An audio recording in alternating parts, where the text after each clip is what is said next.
नमस्कार दोस्तों। फैसले का दिन है। महाराष्ट्र विधानसभा के स्पीकर राहुल नार्वेकर आज शिंदे और उद्धव ठाकरे दोनों गुटों के जो एमएलए हैं उनकी अयोग्यता पर जो याचिकाएं दाखिल की गई थी दोनों गुटों के द्वारा, उस पर फैसला देने वाले हैं। और उनके फैसले से पहले ही जिस तरीके से उद्धव ठाकरे कैंप में एक बेचैनी देखी जा रही है, एक पेशबंदी होते हुए दिखाई दे रही है, और जिस तरह के आरोप तराशी का काम इन लोगों ने शुरू किया है, उससे स्पष्ट हो जाता है कि ये लोग परेशान हैं। इतनी बेचैनी, इतनी परेशानी एकनाथ शिंदे कैंप में नहीं देखी जा रही है। उसमें बस इतना भर हुआ है कि दोनों उप मुख्यमंत्री यानी देवेंद्र फडणवीस और अजित पवार दोनों ने एक दिन पहले मुख्यमंत्री एकनाथ शिंदे से उनके सरकारी आवास पर जाकर मुलाकात की है। वरना तो उद्धव ठाकरे कैंप के लोग किस किस तरह की बातें कर रहे हैं, किस तरह की पेशबंदी कर रहे हैं, और जिस प्रकार एक दिन पहले यानी फैसला आज आना है, उससे एक दिन पहले ये सुप्रीम कोर्ट भी पहुंच गए। और सुप्रीम कोर्ट किस लिए गए? वहां ये बताने के लिए कि साहब 3 दिन पहले स्पीकर साहब यानी राहुल नार्वेकर मुख्यमंत्री एकनाथ शिंदे से मिलने के लिए उनके आवास पर गए हैं। और शरद पवार हों, उद्धव ठाकरे खुद हों, दोनों ने प्रेस कॉन्फ्रेंस कर दी। और राहुल नार्वेकर जो स्पीकर हैं, उनको ये जज बताने पर तुले हुए हैं और एकनाथ शिंदे को अभियुक्त करार देने पर आमादा है कि साहब एक जज फैसले से पहले आरोपी को जाकर के कैसे मिल सकता है। अजीबोगरीब तर्क दिए जा रहे हैं। और राहुल नार्वेकर का बयान आया है। राहुल नार्वेकर ने ये कहा है, ये आप देख रहे हैं, उन्होंने ये कहा है कि ऐसे आरोप केवल दबाव बनाने के लिए लगाए जा रहे हैं। स्पीकर किस काम के लिए मुख्यमंत्री से मिल सकते हैं, एक पूर्व मुख्यमंत्री को यह पता होना चाहिए। मुख्यमंत्री को यह पता होना चाहिए, आरोपों के पीछे का मकसद स्पष्ट है।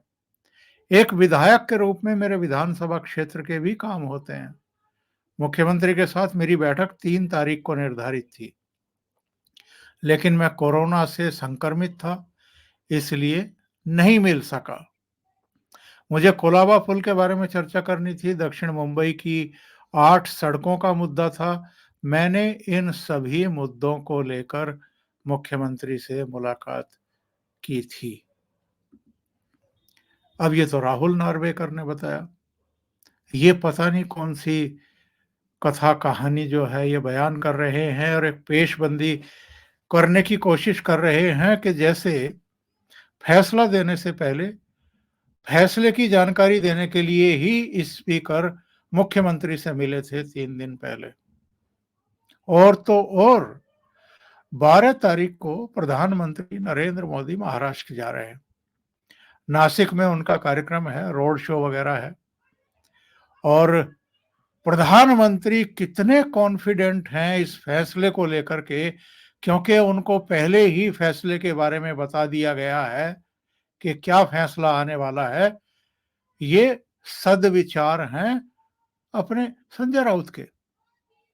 संजय राउत रोज जब घर से निकलते हैं तो मीडिया लाइन लगा करके उनकी बाइट की बाट जो रहा होता है। और हमेशा की तरह उन्होंने आज भी ज्ञान दिया। क्या कहा है जरा एक बार सुन लेते हैं। उनसे सवाल भी ऐसे ही पूछे जाते हैं। या पहले से तय होते हैं कि आप ये सवाल पूछिए तो फिर मैं ये जवाब दूँगा, ताकि फिर दिन भर जो महाराष्ट्र का मीडिया है, वो उसको चलाता रहे, उसी पर डिस्कशन करता रहे। यानी संजय राउत जो बोलते हैं, बस उसी पर महाराष्ट्र का मीडिया मंथन करता रहे और चर्चाएँ करता रहे।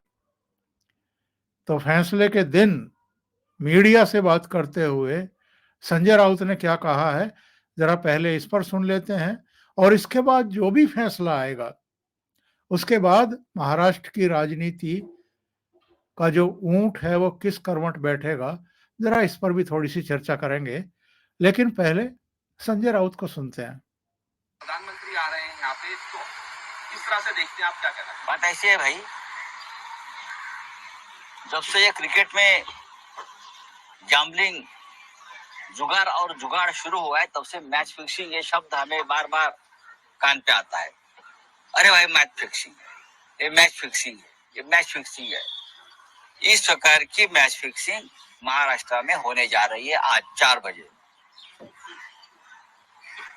मैं इसलिए कहता हूँ, विधानसभा का जो हमारा स्पीकर या अध्यक्ष है मिस्टर नार्वेकर, उन्हें सर्वोच्च न्यायालय ने ट्राइब्यूनल का दर्जा दिया है कि आप निर्णय लीजिए, आप न्याय कीजिए इस बारे में, डिस्क्वालिफिकेशन के बारे में। और हमारा जो कहना है, इस राज्य के मुख्यमंत्री गैर कानूनी तरीके से सत्ता पर बैठे, वो हमारे हिसाब से एक अपराधी है, आरोपी है। अगर मतलब इन्होंने चीफ मिनिस्टर को अपराधी बता दिया, आरोपी बता दिया और कहा कि हमारे हिसाब से वो गैर कानूनी तरीके से गद्दी पर बैठे हुए हैं। तो फिर जब पिछली बार सुप्रीम कोर्ट का फैसला आया था लंबी सुनवाई के बाद, तो सुप्रीम कोर्ट ने चीफ मिनिस्टर को अपराधी और आरोपी क्यों नहीं बता दिया? और ये क्यों नहीं कहा कि ये तो गैर कानूनी तरीके से सीट पर बैठे हैं और उनको गद्दी छोड़ देनी चाहिए? सुप्रीम कोर्ट ने तो ऐसा कुछ नहीं कहा अपने फैसले में और सुप्रीम कोर्ट के फैसले के बाद भी वो गद्दी पर बने हुए हैं और एज चीफ मिनिस्टर महाराष्ट्र के लिए फैसले कर रहे हैं। लेकिन ये उनको अपराधी बताने पर तुले हुए हैं।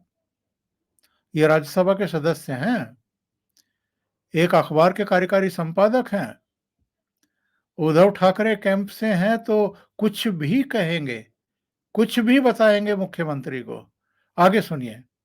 न्यायमूर्ति न्यायालय ट्राइब्यूनल जाकर बंद कमरे में मुख्यमंत्री यानी आरोपी के घर में जाकर 2 घंटा बैठता है बार बार, तो आप क्या समझोगे? और आज फैसला है, तो क्या आप आरोपी को आपका फैसला दिखाने के लिए गए थे कि मैं यह ऑर्डर देने जा रहा हूं?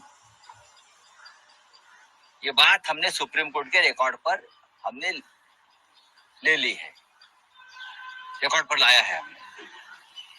आज फैसला है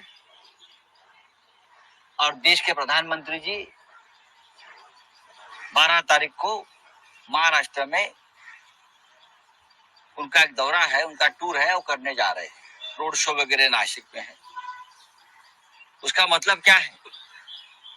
अगर आपको पता है कि आज फैसला आने वाला है और संविधान कहता है ये सरकार गैरकानूनी है, अगर संविधान के हिसाब से फैसला हो तो ये सरकार गैरकानूनी हो सकती है और सरकार बर्खास्त हो सकती है, फिर भी मुख्य प्रधानमंत्री महाराष्ट्र में आज आ रहे हैं 2 दिन के बाद, उसका मतलब है प्रधानमंत्री को फैसले के बारे में जानकारी है और मैच फिक्सिंग के बारे में जानकारी है, इसलिए वो आत्मविश्वास है।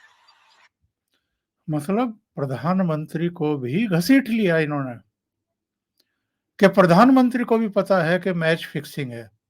प्रधानमंत्री को भी पता है कि क्या फैसला देने वाले हैं स्पीकर और प्रधानमंत्री कॉन्फिडेंट हैं कि फैसला जो है वो मतलब ऐसा आएगा कि जिससे सरकार को कोई खतरा नहीं होने जा रहा है। प्रधानमंत्री तक को आप घसीट रहे हो और जो फैसला आएगा वो तो आएगा। उससे प्रधानमंत्री के नासिक दौरे का क्या लेना-देना है? और प्रधानमंत्री का दौरा क्या इनको पता नहीं है कि कितने दिन पहले तय हो जाता है किसी भी स्टेट का या कोई भी प्रोग्राम कम से कम 3 महीने 4 महीने पहले लिस्टेड हो जाता है। ओकेशंस होते हैं, उन पर प्रधानमंत्री अपने प्रोग्राम की सहमति देते हैं या असहमति देते हैं। लेकिन इनको चूँकि पॉलिटिक्स करनी है, इसलिए कुछ भी आप कह सकते हैं। अब मैं आता हूँ मूल पॉइंट पर कि ये उद्धव ठाकरे कैंप में इस कदर बेचैनी क्यों है और ये पेशबंदी क्यों कर रहे हैं फैसला आने से पहले। राहुल नार्वेकर ने आज भी कहा है, जब वो गाड़ी में बैठ रहे थे तो मीडिया के लोगों ने उनसे पूछा कि साहब फैसले पर कुछ बताइए। तो फैसले पर उन्होंने सिर्फ ये कहा कि संविधान के अनुसार ही फैसला होगा। जो संविधान की मूल भावना है, उसी के तहत फैसला मैं करूँगा। और मीडिया में तमाम अटकलें हैं, तमाम चर्चाएँ इस समय चल रही हैं और जो लीगल एक्सपर्ट हैं, अगर हम उन पर नज़र डालें कि उन्होंने क्या कहा है, तो मैं आपको एक समाचार पत्र में जो लीगल एक्सपर्ट की बातें प्रकाशित हुई हैं, वो बता देता हूँ, दिखा देता हूँ कि उनका क्या कहना है। लीगल एक्सपर्ट मानते हैं कि अयोग्यता के फैसले लेते वक्त स्पीकर को संविधान की अनुसूची 10 के तहत फैक्ट और कानूनी पहलुओं को भी शामिल करना होगा। राहुल नार्वेकर 6 गुटों की याचिकाओं की स्टडी करेंगे। उन्हें पार्टी व्हिप के समय का ध्यान रखना होगा। ये देखना होगा कि अध्यक्ष पद के चुनाव के दौरान व्हिप की स्थिति क्या थी, व्हिप का उल्लंघन किसने किया। 6 याचिकाओं पर अलग-अलग फैसला वो ले सकते हैं।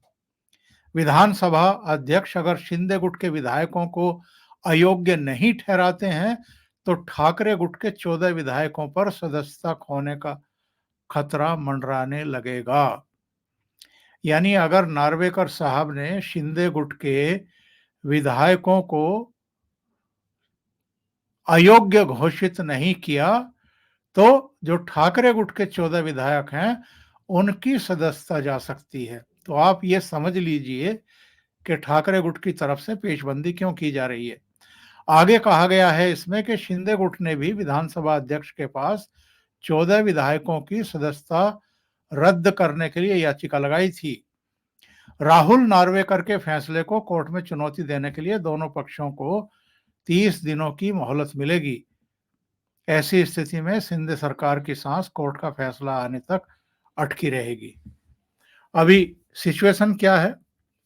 कानूनी जानकारों के मुताबिक शिंदे गुट की अयोग्यता के बावजूद महाराष्ट्र में महायुति सरकार पर कोई खतरा नहीं है। ये जो अभी कह रहे थे कि साहब सरकार बर्खास्त हो सकती है, आगे कहा गया है कि अभी महाराष्ट्र में बहुमत का आंकड़ा 145 है, 288 का सदन है। शिंदे गुट के 16 विधायक के अयोग्य होने पर पार्टी अलग अगर होती है, तो 24 दूसरे जो इनके विधायक बचेंगे, उनकी सदस्यता पर भी तलवार लटक सकती है। कुल 16 सीटें रिक्त होने पर बहुमत का हिसाब किताब 265 सीटों का आधार होगा। इस हिसाब से बहुमत का आंकड़ा अभी भी 134 हो जाएगा। बीजेपी के समर्थन में अजित गुट पवार के 40 एमएलए हैं, जिससे सरकार को तो कोई खतरा नहीं होगा। इस स्थिति में डिप्टी सीएम अजित पवार सरकार में पावरफुल हो जाएंगे। 2024 के लोकसभा चुनाव और विधानसभा चुनाव होने वाले हैं। बीजेपी के लिए चुनाव तक महाराष्ट्र की सत्ता स्थिर रखना चुनौती है। ऐसी स्थिति में सीएम की कुर्सी अजित पवार के पास जा सकती है। बीजेपी की एक नेता ने बताया कि उनका लक्ष्य लोकसभा में ज्यादा से ज्यादा सीटों पर जीतना है। अब अगर शिंदे गुट के एमएलए अयोग्य घोषित होते हैं तब, तो इसमें कहा गया है कि एकनाथ शिंदे को सीएम पद से इस्तीफा देना पड़ेगा। सरकार में शिवसेना यानी शिंदे गुट के 10 मंत्री हैं। नियम के मुताबिक इन मंत्रियों को भी इस्तीफा देना होगा। सरकार में बीजेपी के 10 और एनसीपी के 9 एमएलए हैं। मंत्री हैं। अयोग्य होते ही शिंदे के इस्तीफे के साथ सरकार स्वयं ही गिर जाएगी। इसके साथ ही नई सरकार को शपथ लेना होगा। ऐसे में शिंदे और उनके गुट के मंत्री दोबारा शपथ ले सकते हैं। वैधानिक नियमों के मुताबिक अगले 6 महीने तक वो बिना सदन की सदस्यता के भी मंत्री रह सकते हैं और 6 महीने में दोबारा विधानसभा चुनाव हो जाएगा। बीजेपी के पास एक विकल्प और है। इसके तहत खुद देवेंद्र फडणवीस सीएम की कुर्सी संभालें। शिंदे गुट के खाली पड़े पदों को बीजेपी और एनसीपी के बीच बांट दिया जाए। तो सबकी निगाहें इस पर टिकी हुई हैं कि 4 बजे राहुल नार्वेकर फैसला क्या देने वाले हैं। लेकिन फैसले से पहले जिस तरीके से उद्धव कैंप ने सुप्रीम कोर्ट तक की दौड़ लगा दी और उद्धव ठाकरे ने भी प्रेस कॉन्फ्रेंस कर दी, शरद पवार ने भी प्रेस कॉन्फ्रेंस कर दी, आज फैसले वाले दिन भी संजय राउत ने फिर माइक पर आकर के पेशबंदी करनी शुरू कर दी। उससे तो लग ये रहा है कि ये लोग फैसला जो भी आएगा वो तो आएगा और उसके बाद जो होगा वो भी हम और आप देखेंगे। लेकिन उससे पहले ही जिस तरीके से ये पेशबंदी कर रहे हैं, तो वो कहते हैं ना कि पानी जो है वो तो झील में ही मरता है।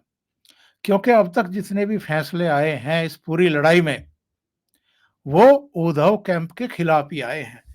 चाहे चुनाव आयोग की तरफ से आया हो, पार्टी के सिंबल को लेकर के, पार्टी के स्वामित्व को लेकर के, उसमें भी उद्धव कैंप को झटका लगा है। सुप्रीम कोर्ट का भी जो फैसला आया था, जब सुप्रीम कोर्ट ने कहा था कि ये स्पीकर फैसला करेंगे अयोग्यता वाला मामला, ये हमारे दायरे से बाहर की बात है। और सुप्रीम कोर्ट ने भी जो सरकार का गठन हुआ था उसको असंवैधानिक नहीं बताया था। कुछ टिप्पणियां उस समय के गवर्नर पर की थी, कुछ और टिप्पणियां की थी, लेकिन सरकार को बर्खास्त नहीं किया था, सरकार को असंवैधानिक नहीं बताया था। और ये तो मुख्यमंत्री को अवैधानिक भी बता रहे हैं, अपराधी भी बता रहे हैं, आरोपी भी बता रहे हैं। और आरोपी शायद इसलिए बता रहे हैं कि साहब उन्होंने शिवसेना के 40 एमएलए तोड़ करके भारतीय जनता पार्टी के साथ जाने का फैसला किया था और सरकार बनाने का फैसला किया था और 18 में से 13 एमपी भी उनके साथ चले गए थे। इसलिए उद्धव कैंप के नज़र में ये आरोपी भी हैं, अपराधी भी हैं, अवैधानिक भी हैं, मतलब सब कुछ है। तो देखिए 4 बजे क्या फैसला आता है। उसके बाद महाराष्ट्र की राजनीति गरमाना बिल्कुल तय है। फैसला चाहे शिंदे कैंप के खिलाफ आए या उद्धव ठाकरे कैंप के खिलाफ आए, राजनीति दोनों स्थिति में ही गरमाने वाली है। अभी के लिए इतना ही। बहुत बहुत धन्यवाद। अगर आपको ये चैनल और इसके कंटेंट पसंद आ रहे हैं तो लाइक करें, कमेंट करें, वीडियो को शेयर भी करें। अभी तक अगर आपने ये चैनल सब्सक्राइब नहीं किया है तो सब्सक्राइब कर लें और साथ में लगे बेल आइकॉन को दबा दें ताकि आगे आने वाले वीडियो और उनके नोटिफिकेशन आप तक पहुंचते रहें। बहुत बहुत धन्यवाद। नमस्कार।